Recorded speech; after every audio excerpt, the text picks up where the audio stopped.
Warrant issue हो सकता है, आपकी 14 दिन की जेल हो सकती है। साथियों, अगर आप हमारे साथ टेलीफोनिकली जुड़ना चाहते हैं तो हमारी एक पेड सर्विस है 9306347314।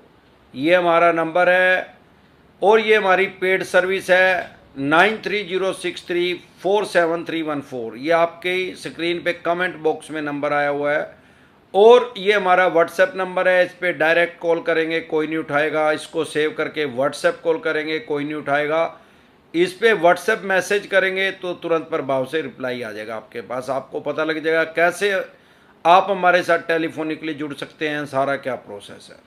साथियों, जैसे कि हम लोक अदालत की बात कर रहे थे, कुछ हमारे यहाँ लोक अदालत का मतलब क्या है। सबसे पहले तो लोक अदालत का मतलब है समझौता अदालत। अलग अलग नाम, जैसे राष्ट्रीय लोक अदालत, ये जो बेसिकली इसका काम है कॉम्प्रोमाइज करवाने का काम है। वो बैठते तो यहाँ जज साहब ही हैं। अब कोई बैंक एनबीएफसी कंपनी ने केस कर दिया किसी के ऊपर और वो उसको लोक अदालत में लेगी। अब जो आम आदमी है उसको पता नहीं, वो अदालत का नाम सुनते ही डर जाता है। वो ये सोचता है कि भाई नोटिस आ गए, अब तो मेरी जेल होगी, नहीं जाऊंगा तो मेरे पास पैसे नहीं है, मैं वकील कहाँ से करूं। अब कुछ क्या है कि एक आधे बीच में चवन्नी छाप हैं जो ये यूट्यूबर बन चुके हैं टकले, जो नाम मैंने क्या रखा था, काला मिर्चा, जो पहले अखबार लगा के न्यूज़पेपर लगा के पीछे लोगों को स्पीच देते थे, लोगों को बताते थे, उनको सलाह देते थे। नीम हकीम खतराए जान। अरे जिसको अपने आप ही कैंसर लिगड़ रही हो जिसकी, वो क्या किसी को दवाई देगा भाई? अपनी कांच तो ठीक कर ले पहलो, दवाई तो भी जीव दी है लोगों ने, है भाई। बात यह है जी लोक अदालत की। ऐसे इनके गफलत फैला रहे हैं, समाज में भ्रांति फैला रहे हैं, डर फैला रहे हैं, भय वह पत कर रहे हैं बेअकले, सिर्फ और सिर्फ व्यू लेने के लिए। ऐसे व्यू नहीं मिलते, 200-400 आदमी देख भी लेंगे, उससे कोई होने जाने वाला नहीं है। कुछ टाइम में चवन्नी छाप का काम फिर दोबारा, मैं तो कह रहा हूँ चवन्नी छाप का ही काम शुरू कर ले टकले, जब जाके ये ऐसे नहीं कोई जान से भी आएगा। अमरदीप का अध्ययन आ चुका है यूट्यूब पे, जल जला आ चुका है। यहाँ हर तरह की डिसेंट एडवाइस दे रहे हैं हम लोगों को, बता रहे हैं उनके राइट्स, बता रहे हैं उनके अधिकार, बता रहे हैं। डरे घबराए नहीं। सबसे पहले तो आपके पास नोटिस आ गया, कोई बात नहीं। अगर दूसरी कोर्ट का भी आ गया यार, लोक अदालत को भी छोड़ दे, सिविल कोर्ट का आ गया, क्रिमिनल कोर्ट का, कैसा भी नोटिस आ गया, डरे घबराए नहीं। आपके पास पूरे राइट्स हैं अपना केस लड़ने के। चाहे आपके पास वकील भी ना हो, ना पैसे हो चाहे आपके पास वकील करने के, आप डायरेक्ट भी अपना केस लड़ सकते हैं। चाहे वो 751 को सबसे छोटा हो और चाहे 302 को, आदमी मारने का भगवान ना करे आपके हाथ से कोई कत्ल हो गया या आपके ऊपर कत्ल का, मर्डर का भी आरोप लग गया, तो भी आप कोर्ट में जाके अपना केस खुद से लड़ सकते हैं। संविधान ने हमारे आपको ये इजाजत दी है। आपका भी संविधान, हमारा भी एक ही है, क्योंकि हम सब भारतवासी हैं। तो जो हमारा संविधान है वो हर आदमी को उसने राइट्स दिए हैं, अधिकार दिए हैं कि वो चाहे तो अपना केस खुद लड़ सकता है, लेकिन आप किसी और का केस नहीं लड़ सकते। आप अपने भाई का, माँ का, बाप का, बहन का, बीवी का, बच्चों का आप नहीं लड़ सकते। अगर बीवी बच्चों का, भाई का, माँ का, बाप का लड़ना है तो आपको एडवोकेट करना पड़ेगा, अधिवक्ता करना पड़ेगा, वकील करना पड़ेगा। आपको अपना केस खुद से लड़ना है, आपके ऊपर रजिस्टर्ड हो रहा है, चाहे सिविल है चाहे क्रिमिनल है, आपके पास पूरे राइट्स हैं। एडवोकेट एक्ट 1961 में कानून बना है कि आप अपना केस खुद लड़ सकते हैं, कोई दिक्कत नहीं है उसमें। आपको कोई डिग्री की जरूरत नहीं है, भले आपने 5वीं क्लास कर रखी हो। यह भी नहीं है कि भाई ग्रेजुएशन होनी चाहिए, बीए होना चाहिए, एमए होना चाहिए, पीएचडी होना चाहिए, भाई वकालत की डिग्री ना हो तो पढ़ा लिखा होना चाहिए। बस आप अपना केस लड़ ले जाके। आपके केस में आपसे बड़ा वकील दुनिया के अंदर कोई नहीं है। आप चाहे सारे देश का सबसे बड़ा वकील भी करेंगे तो आप ये समझो उसके पास सैकड़ों केस हो रहे हैं, उस वकील साहब के पास। भाई जितना उसको बताएंगे उसको 99% ही याद रहेगा, 100% नहीं याद रहेगा, और आपको तो अपना केस 100% ही रहेगा। अब जो लोक अदालत में होता है क्या, क्यों लोक अदालत का जन्म हुआ, किस लिए लोक अदालत लगाई जाती है? भाई हमारे देश में क्या है, पॉपुलेशन तो बहुत ज़्यादा है, जनसंख्या तो लगभग 135 करोड़ के करीब आदमी है, कोर्ट उतनी है नहीं। कोर्ट में क्या है, भीड़ बहुत ज्यादा, रश, ट्रैफिक बहुत ज्यादा है केसों की, खास तौर पे सिविल के केस की। अब वो टाइमली उनको डिसीजन नहीं आ पाता क्योंकि ट्रैफिक इतनी ज्यादा है यार, एक दिन में 400-500 तारीख लगेंगी। बड़ी कोर्ट होगी तो, छोटी भी होगी तो 100-150 तो लगभग लगे ही हैं भाई। और मेट्रो सिटी में आप रहते हो ज्यादा भी लग जाए भाई। अब जज साहब भी तो आदमी है, कितनों का डिसीजन देंगे। तो सरकार भी ये चाहती है, कोर्ट भी ये चाहती है कि जो ये केस हैं इनका भार कम हो, अननेसेसरी ट्रैफिक ज़्यादा ना आए। उसमें कौन से केस जाते हैं, जो समझौता योग्य होते हैं, मतलब जिनमें कॉम्प्रोमाइज अलाउड है। ये समझे सबसे पहले, ऐसा नहीं है कि आपने कोई मर्डर कर दिया और आप उसको लोक अदालत में ले जाओ, वो वहां नहीं लगेगी उसकी तारीख, वो नहीं जा सकता।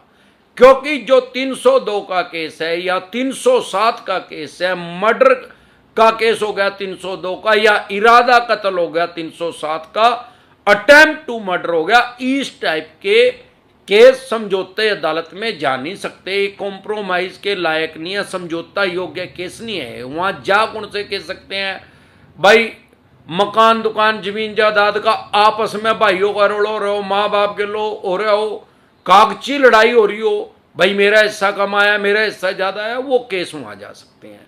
सिविल के सारे केस वहां जा सकते हैं। दीवानी के, हमारे देश में 2 तरह के केस होते हैं, सिविल का, क्रिमिनल का।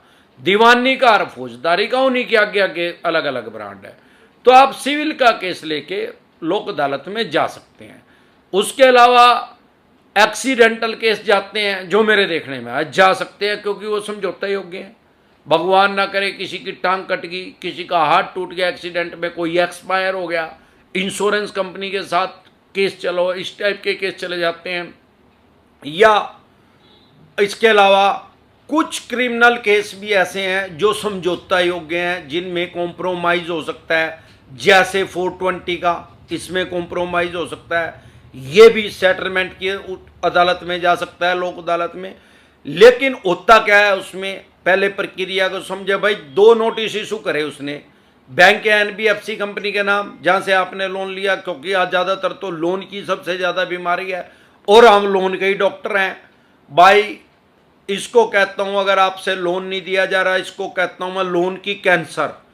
जब आप हमारे साथ टेलीफोनिकली जुड़ते हैं तो मैं ये समझता हूं कि इसकी लोन की कैंसर जो है, इस आदमी की कौन सी स्टेज में पहुंच चुकी है, फर्स्ट, सेकंड, थर्ड, क्या ये दवाई से ठीक हो सकती है या अब इसका ऑपरेशन इलाज है। तो इस तरीके से अब जो वो बैंक या एनबीएफसी कंपनी ने वहां केस डाल दिया, तो वहां से नोटिस तो इशू होएगा, तो कानूनी प्रक्रिया है यार। 2 नोटिस इशू होंगे, एक पार्टी के पास जाएगा जो कर्जदार है, एक कर्जदाता के पास जाएगा जिसने कर्ज दिया है। अब मान लो आपने वो नोटिस लिया ही नहीं, तो भी आपके ऊपर कोर्ट कोई कार्रवाई नहीं करेगी, क्योंकि वो तो समझौते की अदालत है। डरे घबराए नहीं है, चवन्नी छाप कहते हैं जो यूट्यूबर बन रहे हैं, जेल हो जाएगी, 14 दिन की जेल हो जाएगी, फलाने की जेल हो जाएगी। अरे भीख मंगे जेल क्या की हो जाएगी यार, कड़ी पंचायत हो रही, मान लो कोई सरपंच बैठा है या एमसी है या आपके चौधरी है या मुखिया है, वो आपको बुला रहा है समझौता करवाने के लिए, 2 पार्टियों की लड़ाई, आपकी मर्जी है, जाओ ना जाओ, आप नहीं करना चाहते समझौता, आपने नोटिस लिया, नो मैटर, कोई फर्क नहीं। आपने ले भी लिया, आप नहीं गए तो भी कोई बात नहीं, उनको समझ में आ जाएगी भाई ये सेटलमेंट करना ही नहीं चाहता है, समझौता करना ही नहीं चाहता। आपने नोटिस ले लिया, आप चले भी गए, आपके पास वकील नहीं है तो आप डायरेक्ट पेश हो जाओ, आपके पास वकील है तो वकील को लेके पेश हो जाओ। मैं तो ये कहता हूं वकील की इसमें जरूरत नहीं, क्यों फीस दो भाई, डायरेक्ट जाके पेश हो जाओ। अब जब आप वहां डायरेक्ट जाके पेश हो जाएंगे तो उस बैंक या एनबीएफसी कंपनी का एक रिप्रेजेंटेटिव जो उसको रिप्रेजेंट कर रहा है बैंक या एनबीएफसी कंपनी को, वो भी आपको आदमी मिलेगा। तो वहां जज साहब यही बोलेंगे भाई आपस में बातचीत कर लो भाई। अब मान लो आप कह रहे हैं भाई मैं तो 25% में सेटलमेंट करूंगा, बैंक एनबीएफसी कह रही 55% में करूंगा भाई। हो सकता है आपकी 40 में हो जाए, हो सकता है 35 में हो जाए और हो सके 25 में, डिपेंड करेगा तो उस बैंक और एनबीएफसी कंपनी की कितनी कांच लिकट रही, कितनी उसको पैसे की जरूरत है, कितना टाइम ज्यादा हो गया है लोन डिफॉल्ट किए हुए आपको। आपके पास पैसे हो तो इनको इस चक्कर में ना पड़ो यार, इनके पैसे ही दे दो। क्यों? ये फाइनेंशियल डेथ करेंगे, सिविल खराब करेंगे। और नहीं है तो भाई जितना ज्यादा टाइम आपको हो चुका है उतना ज्यादा डिस्काउंट देंगे, सीधा हिसाब है। अगर आपकी सेटलमेंट होगी, वहां समझौता हो गया, कॉम्प्रोमाइज हो गया, वो चाहे 25% में हो यार, चाहे 75% में हो, ये मैटर नहीं करता, दोनों पार्टी साइन कर देंगी। जिंदगी में फिर ना तो आप उसको किसी ऊपरी अदालत में चैलेंज कर सकते, और ना ही वो बैंक और एनबीएफसी कंपनी उस केस को, उस पर्टिकुलर लोन को आगे चैलेंज नहीं कर सकता। और ये भी जरूरी नहीं है, ये भी मैं आपका भ्रम दूर कर दूं कि मान लो आपका 10 लाख रुपए का लोन है और वो हो गया कॉम्प्रोमाइज 3.5 लाख रुपए में, और आप ये सोचो जाने से पहले यार 3.5 तो मेरे पे ही नहीं, अगर मेरा 2.5 लाख में भी होगा, मेरे पास तो 2.5 लाख नहीं है। वो कॉम्प्रोमाइज इंस्टॉलमेंट में भी हो जाता है। ये जरूरी नहीं है कि कॉम्प्रोमाइज में नियम शर्तें वहां रखी जाएंगी आपके द्वारा, भाई अभी नहीं है मेरे पे, मैं तो 20-20, 30-30, 40-40 करके दे दूंगा, तो वो इंस्टॉलमेंट में भी हो सकता है। वो डिपेंड करेगा म्यूचुअल अंडरस्टैंडिंग में। अगर किसी कारण से आप 25 कह रहे हैं, वो 35 से 40 से नीचे ही नहीं आ रहा है बैंक या एनबीएफसी कंपनी वाला, तो आपका कॉम्प्रोमाइज नहीं होगा। कॉम्प्रोमाइज नहीं होगा तो नॉर्मल केस हो जाएगा यार। जज साहब आपको फोर्स नहीं करेंगे, दबाव नहीं डालेंगे कि कर कॉम्प्रोमाइज, कोई भी आपके ऊपर दबाव नहीं डालेगा, ना बैंक और एनबीएफसी कंपनी। हाँ ये जरूर है, कोई चवन्नी छाप आ रहे हो, आपको ड्राई 420 लग जाएगी, भरानी लग जाएगी, ना करेगा तो जेल भेज देगा जज, वो ऐसा नहीं होगा, वो फिर नॉर्मल केस हो जाएगा यार, आप अपने घर आ जाओगे बस। अब आपको क्या समझ में आया भाई? लोक अदालत का नोटिस आया, आपने लिया ना लिया नो मैटर, आपने ले लिया, आप नहीं गए नो मैटर, आप चले गए, आपने नहीं किया कॉम्प्रोमाइज नो मैटर, कोई मायने नहीं रखता, आपकी मर्जी है, आप कॉम्प्रोमाइज करें, आपकी मर्जी है ना करें। यहां तक मेरे को लगता है आपको सारी बात समझ में आ गई है। अगर फिर भी कोई दिक्कत परेशानी, आप हमारे साथ टेलीफोनिकली जुड़ना चाहते हैं तो हमारा स्क्रीन पे आपकी नंबर आया हुआ हमारा कमेंट बॉक्स के अंदर, जो कि हमारी पेड सर्विस है 9306347314। ये हमारा व्हाट्सएप नंबर है, इस पे आप कॉल करेंगे कोई नहीं उठाएगा, व्हाट्सएप कॉल करेंगे कोई नहीं उठाएगा, मैसेज करेंगे व्हाट्सएप तुरंत रिप्लाई आएगा आपके पास, आपको पता लगेगा क्या प्रोसेस है। इसके अलावा एक चैनल